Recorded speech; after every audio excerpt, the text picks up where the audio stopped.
Gentlemen, I belong to a lot of organizations in my life, and this is the one that tops them all. I really appreciate being associated with you, ladies and gentlemen, and thank you for putting up with me. I'm here today going to tell about three things. My first day at the Battle of the Bulge, which started 71 years and 3 days ago today. It was a Sunday. Was in France. We had pulled back out of Holland and regrouped, and we hadn't had a mission yet, and we were in Soissons, France.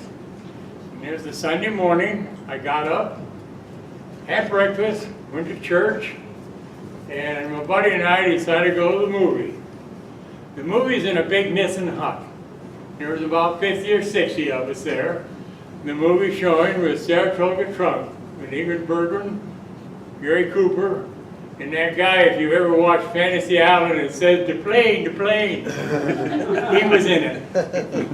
Before the movie started, we got there early to get good seats. But like a bunch of, you gotta remember, we're all about 20, 22, 23 years old.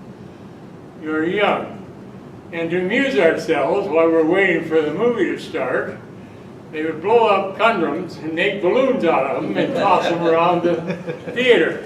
In those days, everybody smoked. So they'd take their butts and try to flip them and see if they could knock them out of the air. Well, every once in a while, one of those cigarettes would hit some guy down the neck and the whole thing would come unglued. But we're having all this fun. All of a sudden, this officer and two MPs come out on the stage and really dressed us down. He said the next guy that gets caught doing this is out the door. So we settled down and the movie started. Right in the middle of the movie, the lights come on, the movie stops, and out comes the same officer with two MPs. We all moaned, what have we done now? He says, you guys report back to your units immediately. The movie is over.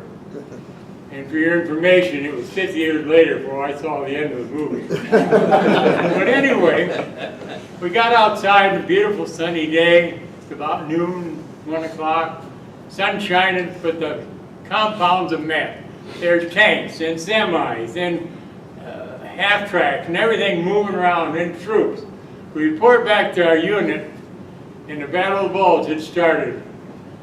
Hitler, at that time, his last hurrah, which we didn't know.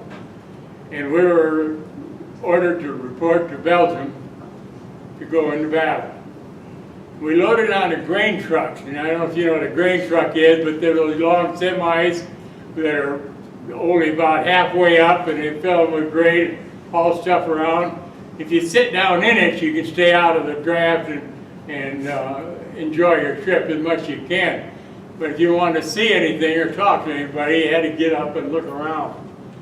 Well, on those days, the roads in Germany and in Belgium and all of Europe, and a lot of them are the same way, you guys have been here, they're narrow, and there's two lines of traffic. We're headed towards Belgium, and the ones coming back, or the troops coming back, they were overrun.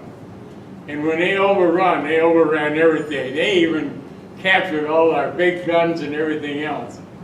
It was a mess. Well, like most convoys, they stop and start, stop and start. And every time we'd stop, it seemed like the other side coming back did, and we'd be yelling back and forth to these guys, trying to find out what it's like. Of course, all of them had experienced some horrible things, and all we got was bad news.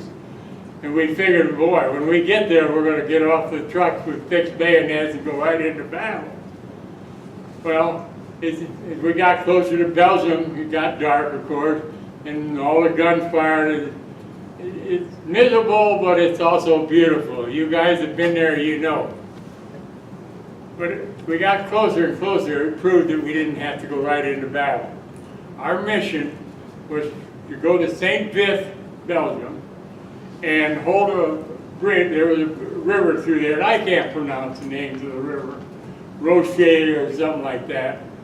But anyway, our job, A company and B company, and I was in B company, was to protect this bridge so the troops coming back and the equipment and everything to get over the bridge. And I have a copy of my original This thing is 70 years old. I had a couple of copies. How my folks saved them. My mother saved everything I sent them. And this particular is a copy of the main order of the Fourragère that we received. And in it, it names the 82nd Airborne and the 508 Parachute Infantry Regiment, which I was in. And this year, they're having a special, I can pass this around if anybody wants to look at it. On the 19th, which was yesterday, they had a ceremony down at the paratroopers of the 82nd Airborne Division. And the way it reads, the division held the front line along the Sound Valley from the 20th to 24th of December and only withdrew to follow the orders of Montgomery. And the division at Richelieu, and that's the river, Company A and B of the 508th Parachute Infantry held the bridge to allow the troops nearly entrapped in St. Vith to withdraw through the lines. And that was our mission. Now I'm going to skip over and tell you one thing about, my rank is a operations sergeant. Airborne is the only outfit that has these things. And what they are, when you drop all these troops all over the area, they got to find out where they are and who they are and what they're doing. So each company has an operations sergeant.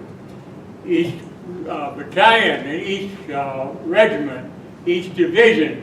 And what my job was to make an overlay of where we finally land and settle, and where I put our big guns, like our machine guns and our mortars, and where we put our riflemen to protect the lanes of fire and all this stuff. And my job was to make an overlay, send it back to the battalion make one, send it to regiment, and then they on up the line. That's how they kept track of us. In the meantime, I had no other job other than to, I can't say it the way I feel like it, but kowtow to the first sergeant. And as such, I didn't really lead men. I wasn't a leader of men, although a lot of times I got shoved into that position.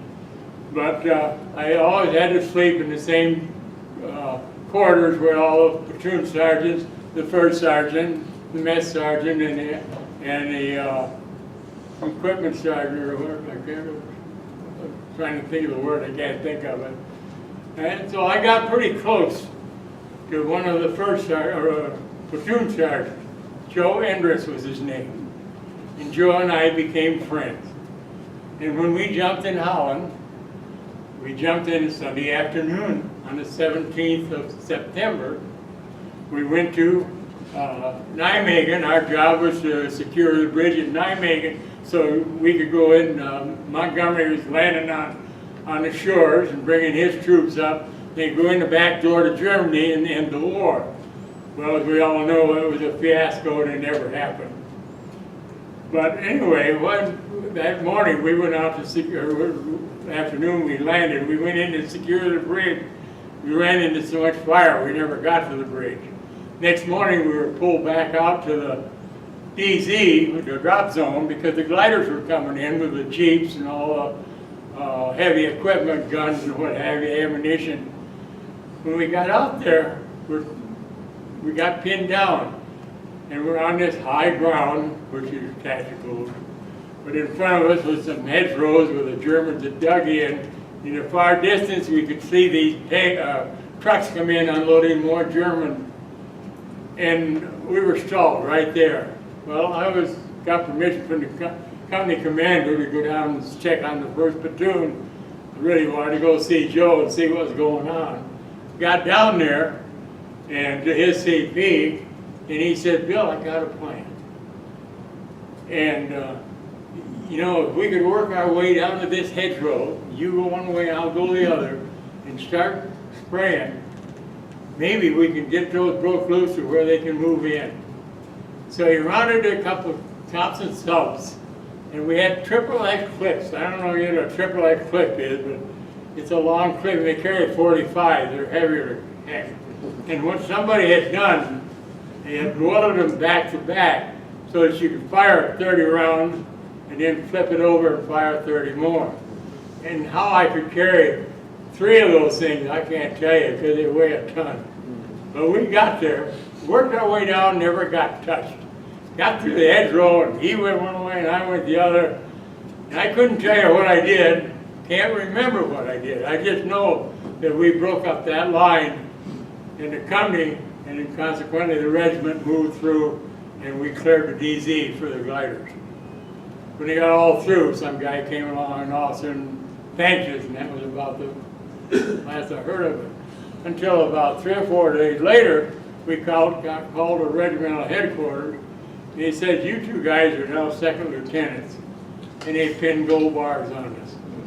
And all we were battlefield commissioned, but we had no paperwork. We didn't get the uniforms or anything, and we never were treated as officers, except we each had a platoon. He had the 1st platoon and I had the 2nd platoon.